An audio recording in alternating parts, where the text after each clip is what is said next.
चलो बच्चों एक छोटा सा और एक अच्छा सा टॉपिक देखते हैं। अब ये जो स्ट्रेट लाइन की वीडियोस हैं ये खत्म होने के कगार पर आ गई है। 3-4 वीडियोस और आएंगी, उसके बाद स्ट्रेट लाइन पूरा का पूरा खत्म हो जाएगा। और मैं आपको इतना बता देता हूँ कि स्ट्रेट लाइन अगर आपने यहाँ से देखा तो आपको किसी भी कोचिंग सेंटर से कहीं से भी आपको पढ़ने की जरूरत नहीं है। ये इनफ है, बस इसके ऊपर आप क्वेश्चंस करना और मेरे बेसिक्स को थोड़ा पकड़ के रखना।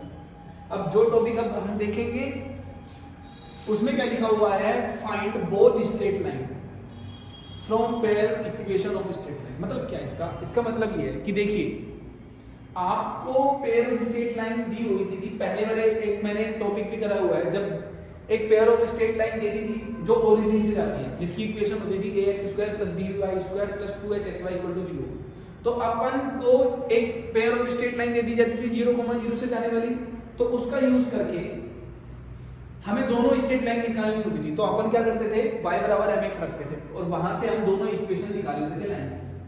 अब लेकिन मुझे उस पेयर ऑफ स्ट्रेट लाइन की इक्वेशन निकालनी है जो 0,0 से नहीं जाती है, ठीक है। तो ये एक पेयर ऑफ स्ट्रेट लाइन है, ये इक्वेशन किसकी है, पेयर ऑफ स्ट्रेट लाइन की, जो ओरिजिन से नहीं जाती है।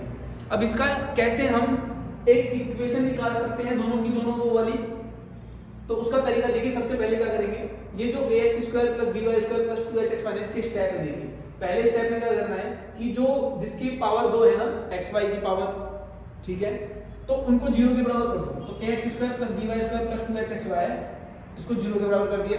इसके फैक्टराइज किए तो फैक्टराइज आ जाएंगे, ऐसे दो फैक्टराइज आ जाएंगे, ठीक है। अभी मैं इसके ऊपर एक क्वेश्चन भी कराऊंगा, एक बार देखिए। इसके दो फैक्टराइज आ गए।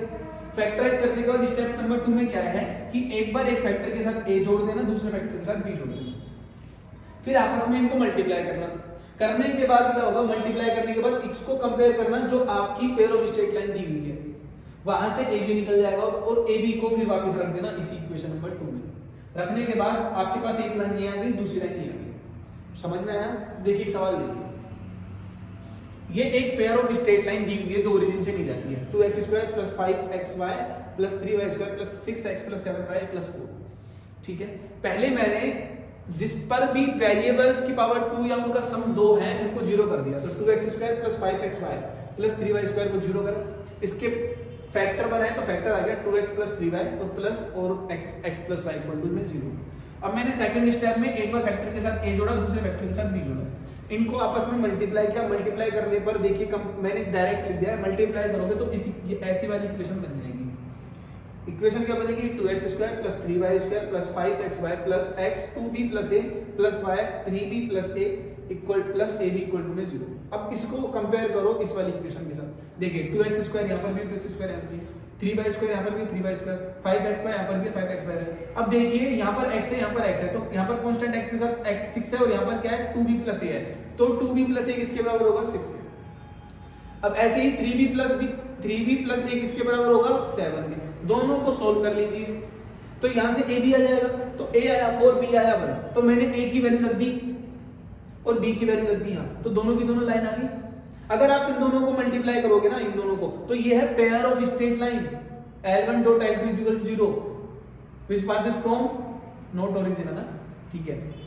तो ये दोनों लाइनें आ गई, ये एक ही, इन दोनों को अगर आप मल्टीप्लाई करोगे तो ये इक्वेशन बन के आ जाएगी वापस। तो आपके पास दोनों इक्वेशन आ गई पेयर ऑफ स्ट्रेट लाइन की। तो आप ऐसे निकाल सकते हो जब वो ओरिजिन से नहीं जाती हो। जब ओरिजिन से जाती है तो y = mx कर देना, और नहीं जाती तो आपको स्टेप ये वाले स्टेप आप करने पड़ेंगे।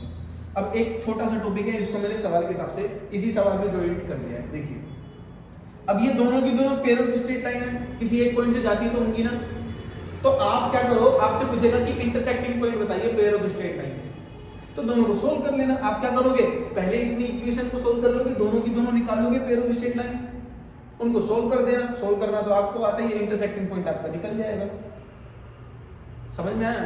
अगर जैसे एक सवाल पूछता है आपसे, आपको ये इक्वेशन दी दिया, पेयर ऑफ स्ट्रेट लाइन की इक्वेशन दी, और आपसे बोले कि साहब एक काम करिए, इंटरसेक्टिंग पॉइंट बताइए। अब आप क्या करोगे, दोनों लाइन के इंटरसेक्टिंग पॉइंट निकालने के लिए आप पहले इतना बड़ा करोगे, फिर दोनों की दोनों लाइन निकालोगे, फिर दोनों को सोल्व करोगे तो इंटरसेक्टिंग पॉइंट आएगा। अब अगले वाले वीडियो में आपको एक शॉर्ट तरीका बताऊंगा जिससे आप डायरेक्ट इससे यहां पहुंच सकते हो सोल्व। ठीक है, आपको इतना बड़ा करने की जरूरत नहीं है कि पहले आप दोनों की दोनों लाइन निकालो, पहला स्टेप करो, दूसरा स्टेप करो, फिर दोनों लाइन निकालो, फिर उसका इंटरसेक्टिंग पॉइंट निकालो। समझ में आया दोनों को सोल्व करके। अब मैं आपको एक ऐसा तरीका बताऊंगा कि जिसमें आपको पेयर ऑफ स्ट्रेट लाइन दे दी जाएगी और उन दोनों लाइन के बीच में बनने वाला जो इंटरसेक्टिंग पॉइंट होगा वो हम डायरेक्ट निकाल सकते हैं। ठीक है बच्चों, इस वीडियो में इतना ही काफी है। Thank you.